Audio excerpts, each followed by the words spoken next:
mu njiri ya leero kino njagala okiyige akusinga mufunemu bufunyi maanyi.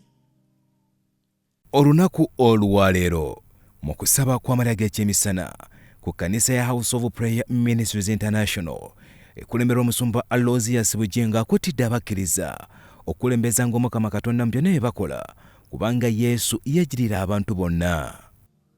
Kyova olaba mpakanya ne sekuwakanya abantu okwefuula abakulu b'enzikiriza yaffe ey'abalokole, okwefuula bakabona abakulu. Bakabona abakulu baba ne self interest ng'ate interest ya Katonda yakuyamba muntu yenna, oba munaku oba mwavu oba mulwadde oba mukadde oba mulekwa oba namwandu oba ani, abo bonna abalabikanga abatasaana ye mission ya Yesu bonna basaasirwe. Omusumba akinoganyiza nti mu maaso ga Katonda ffenna twenkanankana. Kati bakabona abakulu ate ogwabwe gwakwewa bitiibwa, gwakwewanika eri,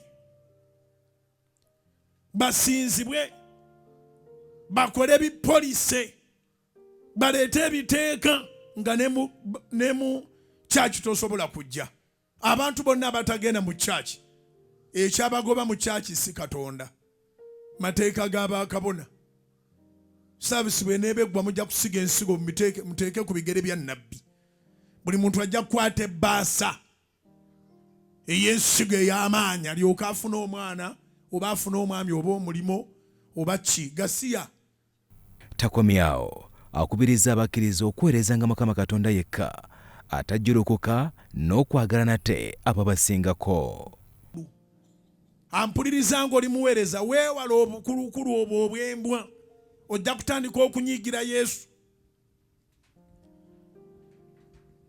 Bakabona abakulu n'abawandiisi Maka 11:18 bwe baawulira enjigiriza eyo nti ennyumba ya Mukama yakusabiramu amawanga gonna abantu bonna awatali kusosola, ne banyiiga ne basala amagezi okumutta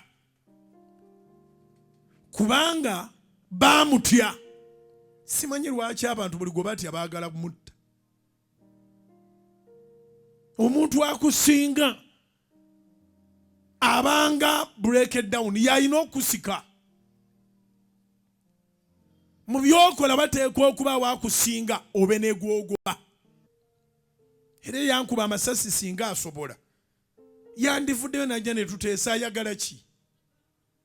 Mu ngeri yagakweba mu n'empogole gawa mususi, Omusumba Bugingo agamba nti oba olina Omukama Katonda tewali kisobola nate kukuwangula, na bwe kityo mwesigenga era omusinze. Omuntu n'atuula n'agamba oyo sijja musobola. Bw'aba taakusobole n'atandika okunoonya ebinaakutta, teweeraliikirira, ekyo ne Yesu baakimukola. Naye kitegeeza nti oli muwanguzi. Waakiribeera mu basinga okusinga okubeera mu balogo, ate waakiribeera mu basinga okusinga okubeera mu balogo b'omu kyaki. Abalogo b'omu kyaki babi nnyo okuba bano bakabona. These are called high priests.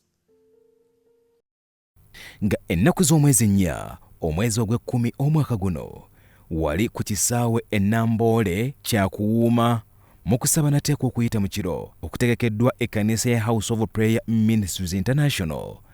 Bya Kasimbazi Yusufu, Salt TV, Omunyo.